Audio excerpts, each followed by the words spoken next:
السلام علیکم ورحمۃ اللہ وبرکاتہ۔ بسم اللہ الرحمن الرحیم۔ عزتوں کے لائق سامعین اور ناظرین، سورۃ البلد آخری پارے کی صورت ہے۔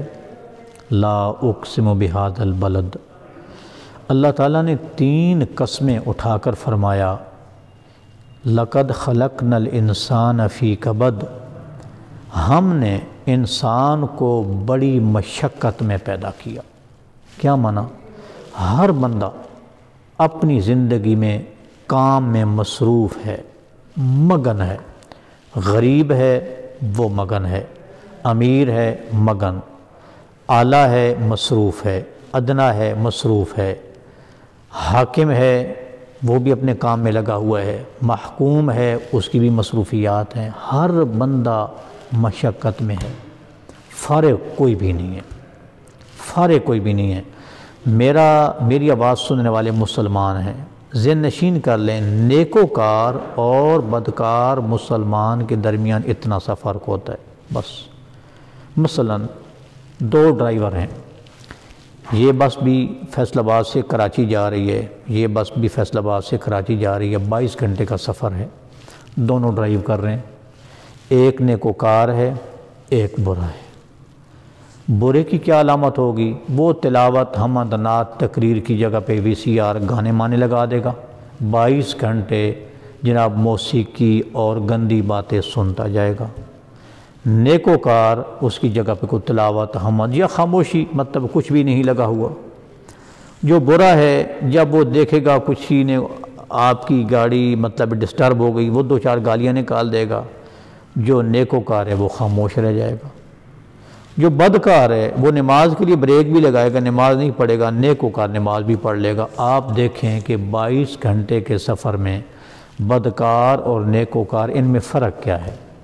دونوں جاگ رہے ہیں، دونوں گاڑی چلا رہے ہیں، دونوں کھانا کھا رہے ہیں، دونوں گپیں لگا رہے ہیں، فرق تھوڑا سا ہے۔ نمازوں کا 1 گھنٹہ نکال لیں، گالی نہ دینے کا صبر نکال لیں، اور یہ جو ڈرائیوروں کو عادت ہوتی ہے گانے مانے سنے، عادت ہی ہے نا اور کچھ نہیں ہے۔ سگریٹ کی طرح عادت ہے جس کو ہر صورت میں سگریٹ نشہ ہے، مراد خامخواہ کی عادت ہے، اب اس سے کوئی فائدہ تو نہیں ہوتا۔ تو بات حضرات بالکل اسی طرح ہر بندہ مگن ہے، ہر بندہ مگن۔ اگر ہم اس مشقت میں، بات مسلمانوں سے ہو رہی ہے، کافی بھی بڑی مشقت میں ہیں لیکن ذرا ان کا نظریہ الگ ہے، ہمارا نظریہ اللہ تعالیٰ کے بارے میں الگ ہے۔ ہم اپنی مصروفیات میں اگر اللہ کے لیے ٹائم نکال لینا، اللہ کے لیے ٹائم نکالیں تھوڑا سا، اللہ پاک پورا دن نہیں مانگتے۔ اللہ پاک کی ڈیمانڈ 24 آورز حضرات نہیں ہے۔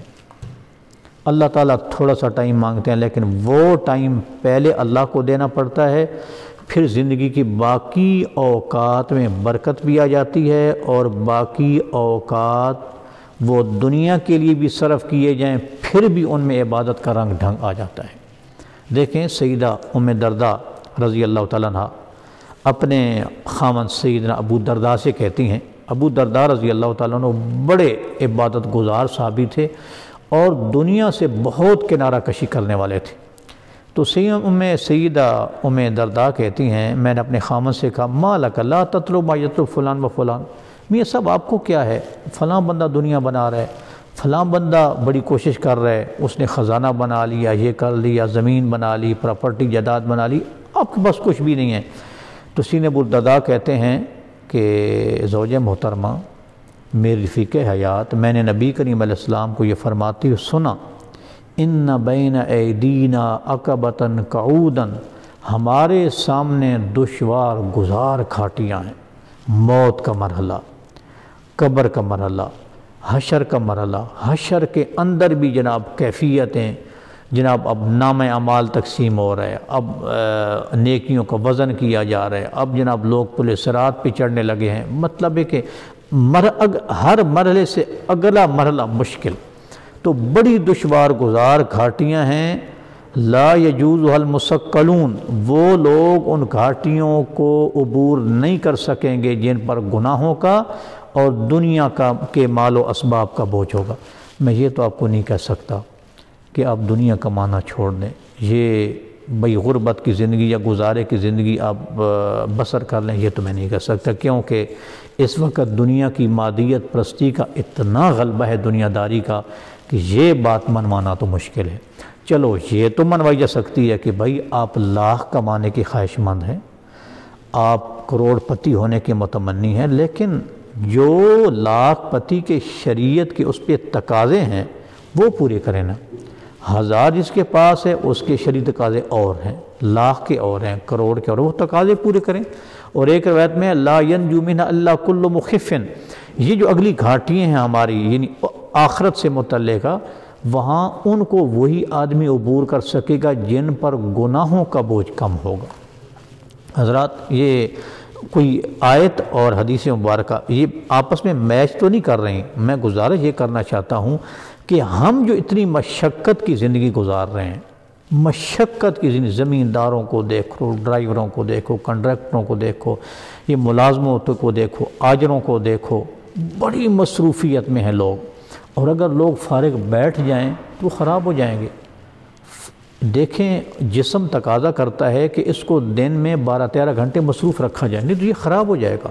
ایک بندہ بیٹھا رہے، ایک ہفتہ بیٹھا رہے تو وہ اس کی تو زندگی ختم ہو جائے گی۔ مصروف تو رہنا پڑتا ہے، بس مصروفیت میں آپ اللہ تعالیٰ کو ٹائم پہلے دیں، آپ اللہ تعالیٰ کا لحاظ پہلے رکھیں، اور اللہ کے لیے لحاظ رکھنے کی مقدار حضرات کم ہے۔ 24 گھنٹوں میں آپ مزدوری کریں، محنت کریں، لیکن جب اللہ بلائیں اب میرے گھر کی طرف آ جاؤ تو پھر آپ آ جائیں۔ پورا سال آپ کمائیں، پورے سال کے بعد 2.5% زکوٰۃ اللہ مطالبہ کرے تو پھر وہ ادا کریں۔ رمضان کے روزوں کی مثال لے لیں، یہ نفلی عبادات بھی ہر مہینے میں کچھ نہ کچھ مقدار میں کرنی چاہیے۔ مراد یہ ہے کہ آپ یہ سمجھیں آپ کا لباس ہے، لباس میں شرعی تقاضے کیا ہیں، آپ کا کھانا پینا ہے، کھانے پینے میں شرعی تقاضے کیا ہیں۔